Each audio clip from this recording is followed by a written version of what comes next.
Hey, and welcome back to the channel. I got a exciting match for you today. We have co-captains battling it out today. So Rick and I are going to be playing a singles match today. Best 2 out of 3 sets. This match was kind of impromptu thrown together as we were supposed to play a USTA match, but one of the opponents had a default a spot, so we just decided to get out there and use that extra tennis court and have some fun. So hope you enjoy, and I will see you at the end. All right, we got a singles match for you today. So serving here in the front court is Rick, who co-captains the 18 plus USTA team that I'm on, and I'm returning. So yeah, as I explained, today we're just playing a fun practice singles match. We happen to have an extra court available, and we were both going to the USTA match anyway, so we decided to get out there and play some tennis. Again, neither of us really played too much singles, despite the fact I'm playing a lot of singles on this channel lately, so I have to stop saying that here coming up. But yeah, so Rick and I, we've played each other before on and off throughout the years. Again, we typically just play doubles against each other, but we like to test each other out at singles quite a bit. Rick is a USTA and NTRP rated 3.5 player. I'm a rated 4.0 player. But again, at singles, you never know what that will exactly mean because we both basically got our rankings from playing a lot of doubles. So starting off here, my goal was to definitely pick on Rick's forehand. That's one area that he's been consistently trying to work on and tweak quite a bit just to be a lot more consistent with that.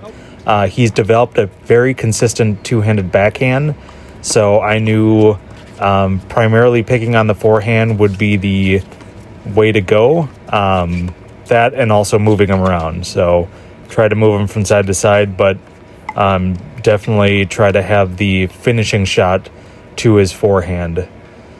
So that was the strategy coming in. As you can see, it was a very bright day. I don't fully recall if it was super hot. I don't think it was like incredibly hot, but it was still decently hot out. But the sun was a little bit of a problem. It was really shining quite bright. You'll see some cloud coverage came in from time to time and drastically changes the lighting of the video, which is kind of fun to see. But yeah. So the focus here, really try to start off with a break, want to start off on a strong footing here. And we have a long point developing here. I forgot how this one ends, and get a backhand error, which is a little bit unusual. So get the break there. So starting off in a good footing, feeling pretty good about it.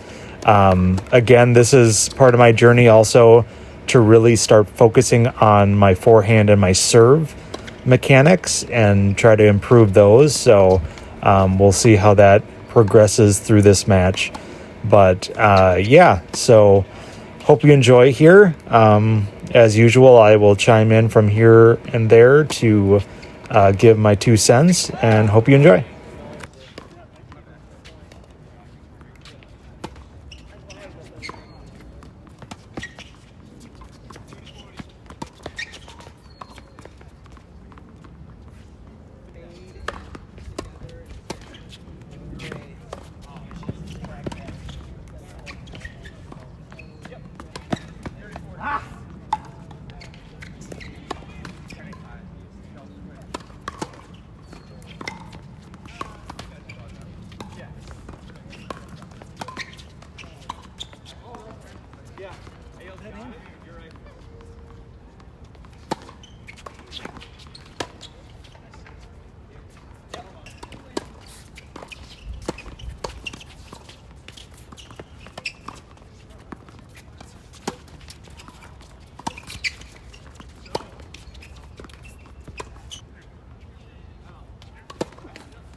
All right, so get the hold there with an ace, it looked like, which is very unusual. So really focusing on those serve mechanics really kind of helped me there. But I'd say that service game really kind of shows one weakness, a big weakness, I should say, for my singles game. And this is free strategy for anybody playing me at singles ever.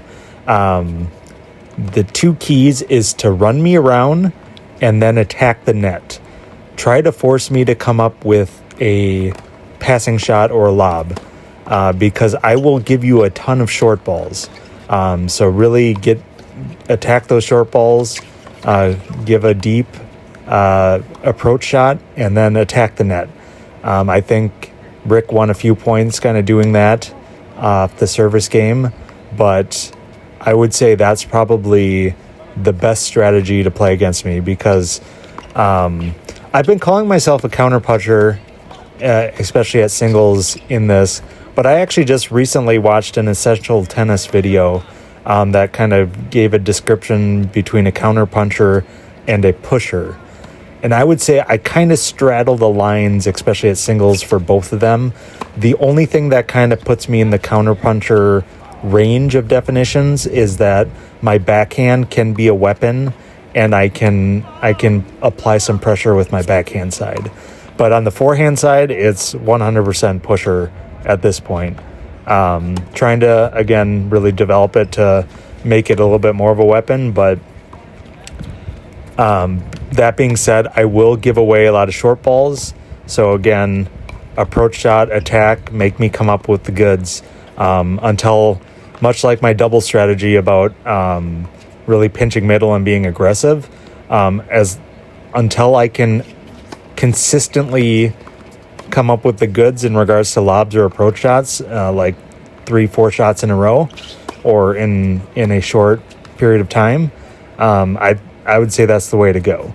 And I think that's pretty consistent from what I've seen from my singles game in the past, that people that do that, besides the match against Manish where he just hit winner after winner off the ground, that is a very viable strategy to take me down very quickly in singles.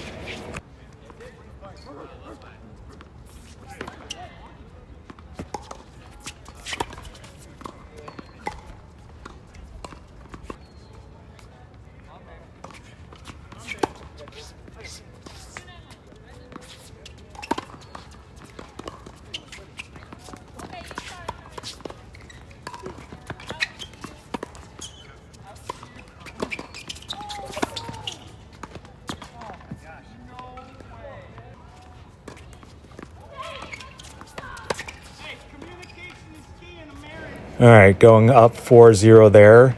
So you can see the strategy kind of starting to pay off. Really trying to move him around a little bit, but ultimately end up picking on the forehand, especially the forehand return. Again, that's something Rick is really working on.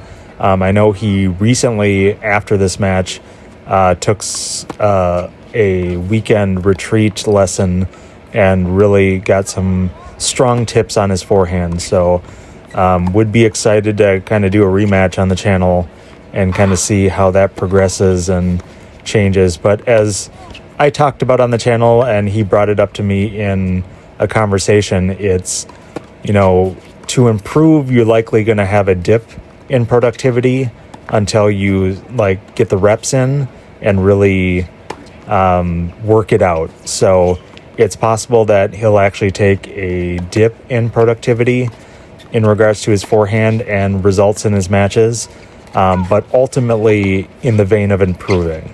And that's kind of something I've been very resistant to do, because, I'm all about the results, wanting to just get the win no matter what, but need to put in that work to really get the progress and actually improve. So I commend him for that.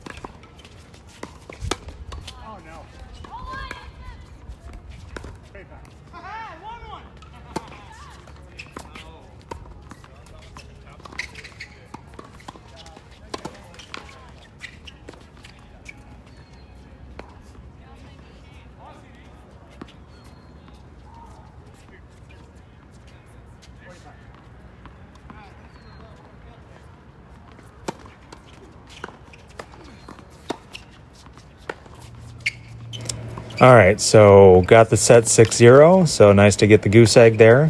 Again, the strategy really paying off.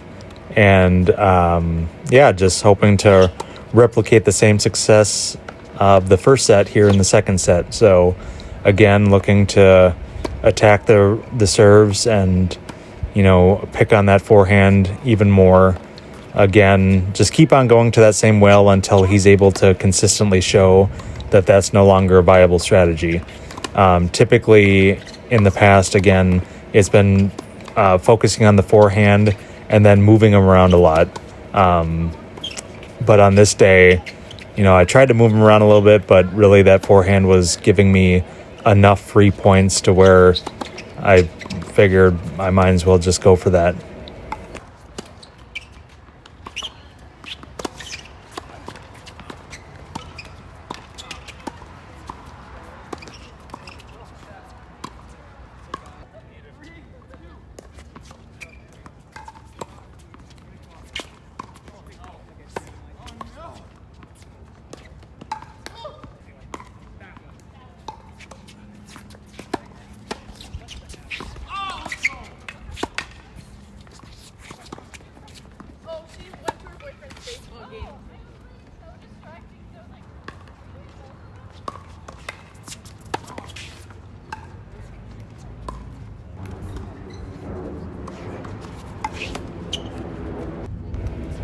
So at this point, unsurprisingly, my temperament is actually incredibly chill, which is very unusual for me.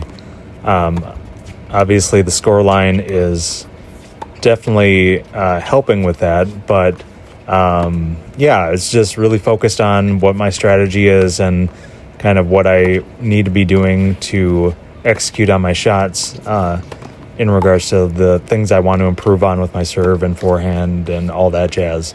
So yeah, I don't think I have really many outbursts in this match, and at least up until this point.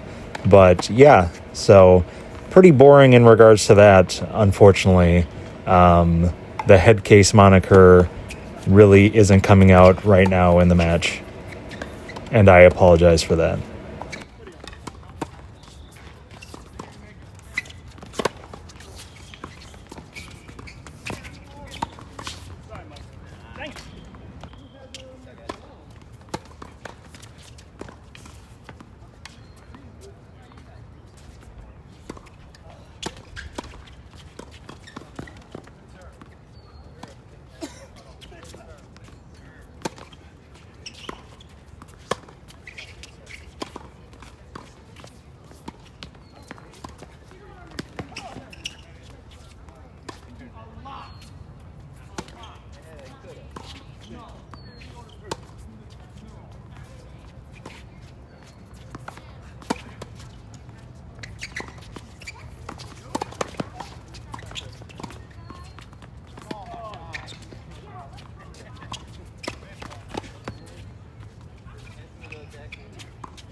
All right, so yeah, coming into this service game here, I'd say a little bit of nerves in regards to really wanting to get the double goose eggs here. So you can see a lot of second serves coming in. But other than that, it's we know the mission statement: get to four hands. Rick's trying to be aggressive and changing things up, which is a great strategy. But I know what I need to be doing at this point.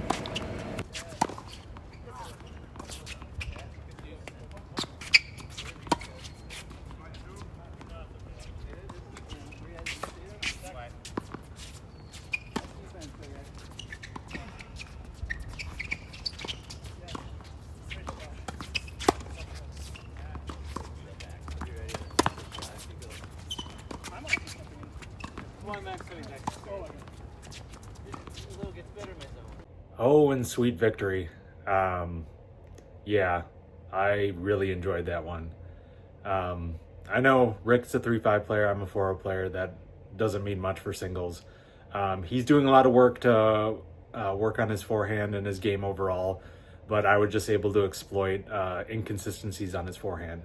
To be fair, we did start playing a third set. We made it about halfway through a third set just for fun, and it was a lot more competitive. And I think Rick was actually up for quite a bit in the set. So he does do a lot better as the time wears on. So unfortunately, we don't get to see that. We just get to see the double goose egg, which I will definitely take. All right. Well, thanks again. Hope you like, comment, and subscribe. And I will see you in the next one. Again, just get out there and play tennis.